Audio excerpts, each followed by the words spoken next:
Selon vous, un homme est censé faire passer sa femme en premier ou sa mère en premier? Parce qu'il y a des hommes mariés qui font passer leur mère en premier, leur femme en deuxième et leur enfant en dernier. Et bien évidemment, les fils à maman vont dire « Je fais passer ma mère en premier parce que ma mère, j'en ai qu'une, je pourrais jamais la remplacer. » Désolé, mais quand tu es marié, vraiment que tu es marié et que tu aimes la personne en face, c'est ton âme sœur, c'est vraiment ta personne. Ta mère, tu vas pas te marier avec. Tu fais pas ta vie avec ta mère. Ta vie future, elle est avec ta femme. Ta mère, elle va mourir avant toi. Et puis parfois, il y a des mères qui ont leur enfant tard, donc ça veut dire que à l'âge où ils sont mariés, leur mère, elle est déjà assez vieille. Selon moi, tu fais passer ta mère devant tout le monde, sauf devant ta femme quand tu es un homme marié. Et bien évidemment, les mamans qui sont amoureuses, mais d'une manière très malsaine de leur enfant, qui les considèrent comme leur petit mari, et ben ces femmes-là vont dire que leur fils doit les choisir tout le temps et devant tout le monde, même devant leur propre enfant. Vous voyez ces mamans toxiques là? Le genre de mère qui est horrible avec toutes ses belles filles, le genre de mère qui veut se marier avec son enfant. Vous avez déjà vu le reportage d'une mère qui disait que elle, si elle pouvait, elle se serait mariée avec son fils. Parce que son fils, c'est l'amour de sa vie. Et franchement, les belles-mères comme ça, ce sont les pires. Mais du coup, vous en pensez quoi? Encore les mêmes et toujours les mêmes. Comme d'habitude, bien sûr. C'est quoi ces comparaisons à longueur de journée? Ça ne sert à rien. Il y a mieux à dire et il y a mieux à faire. Arrêtez ces concurrences-là. Parce que dès lors que ces hommes-là vont vous faire passer en premier, qu'est-ce que vous allez faire derrière? Toujours des plaintes. Donc cela ne s'arrêtera jamais. Je dis jamais. Chacun trouve sa place et chacun a sa place. Donc c'est ce que je voulais rajouter dessus, les amis.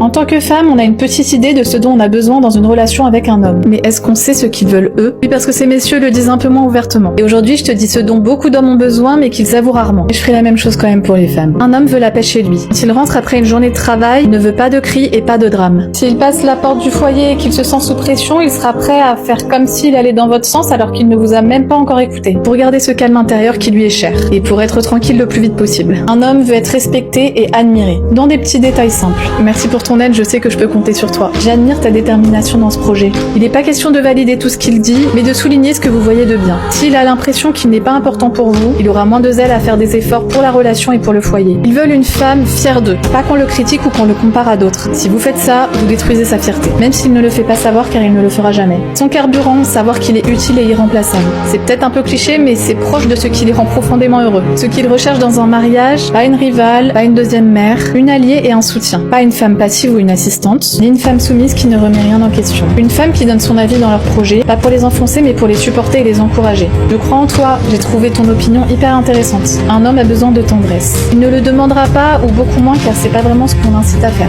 Mais un câlin, un regard, une parole valorisante, ça l'apaise et ça lui redonne de l'énergie. La chose sur laquelle il ne passera pas, la loyauté. Il recherche une femme qui est présente à ses côtés dans les difficultés et l'adversité. Ils veulent une femme avec de la légèreté, avec qui ils peuvent rire et avec qui ils peuvent être au second degré. En gros, ce ne sont pas des êtres rigides et sans émotion. Ils ont aussi des besoins, mais ils ne le montrent juste pas de la même manière. Si tu veux une vision des relations homme-femme, pas avec un regard biaisé, mais en vérité et authentique, et que tu en as marre de la guerre des sexes, abonne-toi. Bye. Alors, c'est très très important de le savoir au jour d'aujourd'hui et de l'admettre. Parce que oui, certains d'entre nos partenaires ont besoin d'écoute, doivent être écoutés. Parce qu'ils passent leur temps à longueur de journée pour vous écouter, ils accumulent. Mais eux aussi, ils ont besoin d'être écoutés. À qui doivent se retourner? C'est la question dont je me pose. Donc, chères dames, vous qui passez toujours vos vies à vous plaindre par-ci, par-là, parce que vous allez voir souvent, certains d'entre eux vont craquer. Parce que tout ce qu'ils vont faire, ça ne suffira jamais. Vous êtes toujours là des plaintes à longueur de journée. Reconnaissez aussi que non, mon homme a besoin d'écoute. Je ne suis pas la seule dans ce couple. Je ne suis pas la seule. Parce que quand vous êtes en couple, dès lors que vos partenaires ne vous écoutent plus, vous allez juste prendre la caméra, les réseaux sociaux. Ils vous écoutent. Est-ce que vous les écoutez également? Non. Donc, comme on dit, ne faites pas à quelqu'un ce que vous n'aimez pas qu'on vous fasse. Après, vous serez des championnes à venir commencer à exposer ce qui s'est passé sur les réseaux sociaux. Donc, c'est ce que je voulais rajouter. Là où je me dis que les hommes vous ont trop facilement. Mais comment ça, il t'a avec un cinéma, en fait? Pour moi, à partir de 25 ans, et encore, je suis gentille avec le 25. Vas-y, si t'es encore étudiante, ok, tranquille, pourquoi pas. À partir de cet âge-là, il y a des premiers dates que vous ne pouvez plus accepter en tant que femme active. Aller au cinéma en premier date, aller au bowling au premier date, se poser dans une voiture pour un premier date. Non, c'est pas possible. Déjà, le cinéma, c'est une idée que je trouve ridicule parce que veut apprendre à te connaître, et le premier endroit où il t'emmène, c'est dans une salle noire où on peut pas parler pour apprendre à se connaître et après ça va finir où? Dans la voiture, du coup, on va se poser pour parler? Mais non, c'est pas possible ça. Tu peux pas être une femme active dans une vie active et te sentir femme s'ils t'emmènent au cinéma dès le premier date. Et puis en général, ce sont des hommes qui ont la trentaine, qui sont plus grands que vous. Même les plus jeunes, ils font pas ça. Ils ont cette tendance à vouloir impressionner, donc ils font les choses bien dès le départ. Ouais, ok, d'accord, je suis cinéphile. Mais ma chérie, genre, t'es avec ton mec depuis un moment et faire des cinés, des pique-niques, des trucs comme ça, tu fais ce que tu veux quand t'es en relation. Mais pas le premier date. La première impression, c'est ça. Déjà, il s'est pas foulé, premièrement. Et deuxièmement, toi, tu voles pas haut non plus. Genre, il y a des niveaux où, tranquille, en fait, à la rigueur musée, parce que je trouve ça stylé. Voilà, tu découvres un monde avec quelqu'un, un univers bien plutôt cool, c'est plutôt bon enfant, et puis vous pouvez discuter quand même. Mais là, le bowling, t'as quel âge? T'as 19 ans, toi?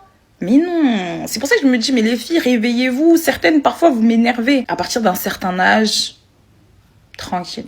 Non, il y a des trucs que vous pouvez plus accepter pour un premier date, c'est pas possible.